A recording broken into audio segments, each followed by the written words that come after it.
The people cheering for you the loudest are not always the ones who want you to win. Some of them are waiting, quietly, patiently, for the moment everything falls apart. And the most unsettling part is that they don't know it. This is not about enemies. Enemies are easy to understand. This is about the people sitting across from you at dinner. The ones who say they believe in you. The ones who mean it, mostly, until the moment you actually start becoming something. And then something shifts. Something subtle. Something that neither of you will ever directly name. But both of you feel it. Most people do not consciously want you to fail. That framing is too simple and too comfortable. The truth is more complicated and considerably harder to sit with. Your success does not make people feel inspired. It makes them feel measured. And most people are not prepared for what that measurement reveals about the life they have been living. Every time you grow, you become a data point, not in your mind, but in theirs. Your progress becomes evidence of what was possible, and evidence of what was possible is simultaneously evidence of what they did not pursue. The business they talked about for 7 years and never started. The discipline they almost committed to. The risk they decided was too large. The life they decided was too uncertain to reach for. You didn't say any of this to them. You didn't have to. Your existence said it. Your results said it. Your trajectory said everything that would have been too painful to say out loud. This is the mechanism that most people never examine closely enough. Social comparison is not a choice. It is automatic. The brain is continuously benchmarking the self against others in proximity. And proximity matters far more than most people realize. A billionaire on a screen does not threaten the average person's self-concept. The distance is too vast. The comparison does not land with any real weight. But a childhood friend who builds something real, a colleague who makes the leap, a sibling who figures out what they want and actually pursues it, these comparisons land with full force, because these people were supposed to be in the same category. They were supposed to be comparable. They came from the same starting point. They had access to the same hours, the same years, the same approximate range of possibility. And now the distance between you is no longer theoretical. It is visible. It is undeniable. And it asks a question that has no comfortable answer. That gap between what someone else has become and what you have not yet become is one of the most psychologically destabilizing spaces a human being can occupy. It doesn't just sting, it indicts. It raises questions that most people will spend enormous energy trying to outrun. What have I been doing with my time? What have I been afraid of all these years? What would my life look like if I had made different decisions at the moments that mattered? These questions do not have comfortable answers. And you, simply by existing in your growth, are the thing making those questions impossible to ignore. So the mind does what minds do when they feel threatened. It protects itself, not with honesty, with narrative. It begins quietly constructing a story that neutralizes the discomfort without requiring any actual change in behavior. You got lucky. You had advantages that weren't visible. You are not as capable as you appear to be. This will collapse eventually. None of these thoughts are conscious decisions made in bad faith. They are psychological immune responses, the mind generating antibodies against a reality that feels too destabilizing to accept without mediation. And this is where something considerably darker begins to develop. Because once the narrative is in place, perception starts bending to support it. The person who has decided your success is undeserved will begin unconsciously collecting evidence for that conclusion. They will notice your mistakes with unusual precision. They will remember your failures with unusual clarity and unusual duration. They will find in your stumbles a warmth they cannot quite explain and would never directly admit. And when something goes wrong for you, there will be a feeling that arrives before the sympathy does. A release of tension, a quiet internal settling, not happiness exactly, something closer to relief. The relief of a hypothesis confirmed. The relief of a story held together for another day. There is a word for this. Schadenfreude. The satisfaction derived from witnessing another person's misfortune, but the clinical label makes it sound distant, foreign, something that belongs to other kinds of people. It is not distant.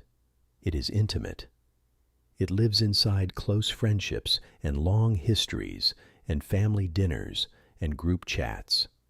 It disguises itself as concern, as realism, as the perspective of someone who loves you enough to be honest when others won't be.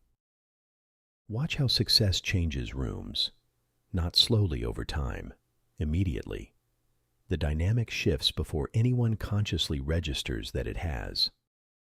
The person who was relaxed around you when you were struggling becomes slightly more formal when you start winning.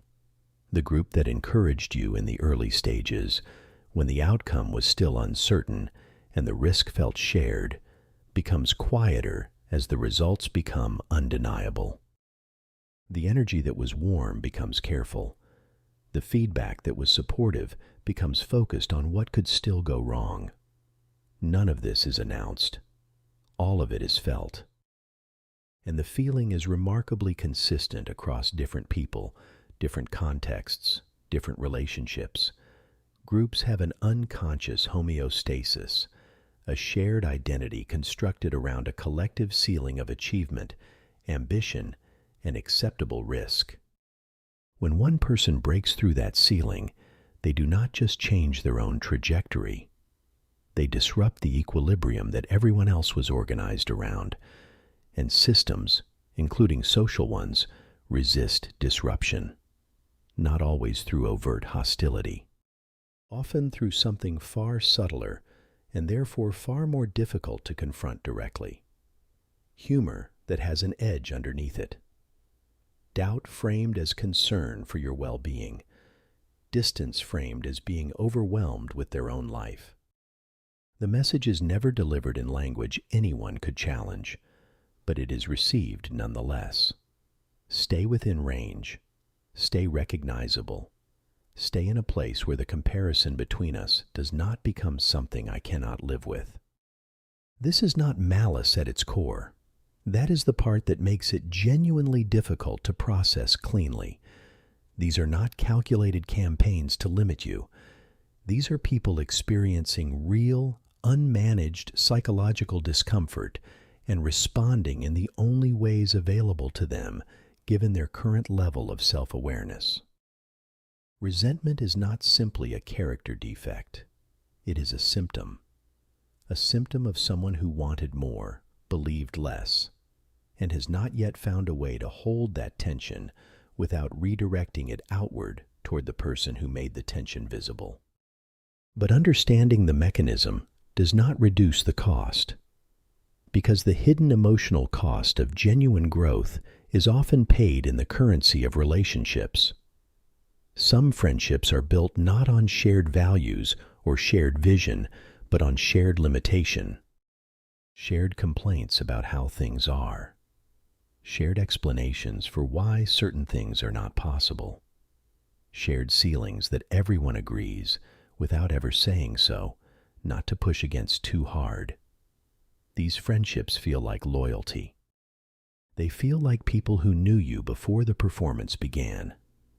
But they are sometimes agreements, unspoken and binding, to remain within a mutually acceptable range.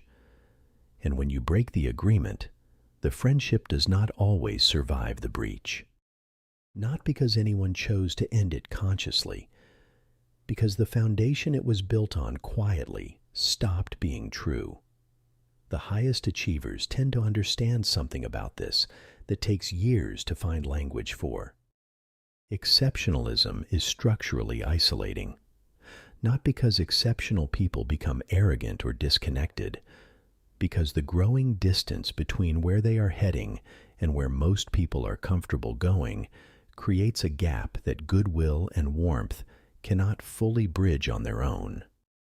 You can remain humble, generous, accessible, and entirely unchanged in how you treat people, and still find that your presence in certain rooms generates a friction that did not used to be there.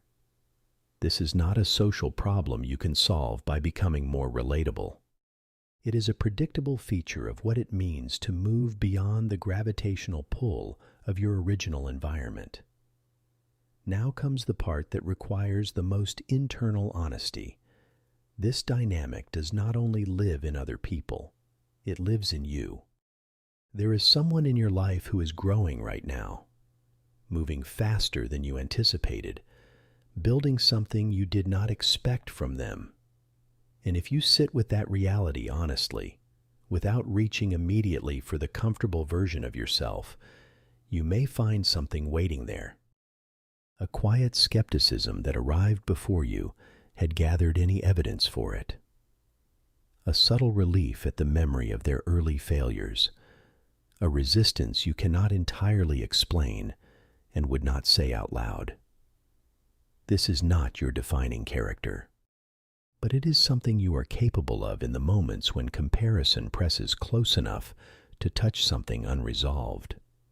The human response to another person's success is almost never clean. It is almost always layered. Genuine admiration with something more complicated running beneath it. Encouragement that exists alongside a quiet hope that the gap will not become so large it can no longer be rationalized. Real support threaded through with ambivalence that the person offering it may never consciously recognize as ambivalence. This is not shameful as a fact of human psychology, but it needs to be seen clearly rather than immediately denied. Because denial is exactly where resentment takes root. Quietly, over years, at the expense of the relationship and the person who is unknowingly carrying it. Your success is not the problem they have with you. Your success is a mirror. And most people, when confronted with a mirror that reflects the distance between what they are and what they could have chosen to become, do not thank the mirror for its clarity. They look for reasons to question what it is showing them. They search for cracks in the glass. They remind themselves that reflections are not always accurate. They examine the lighting.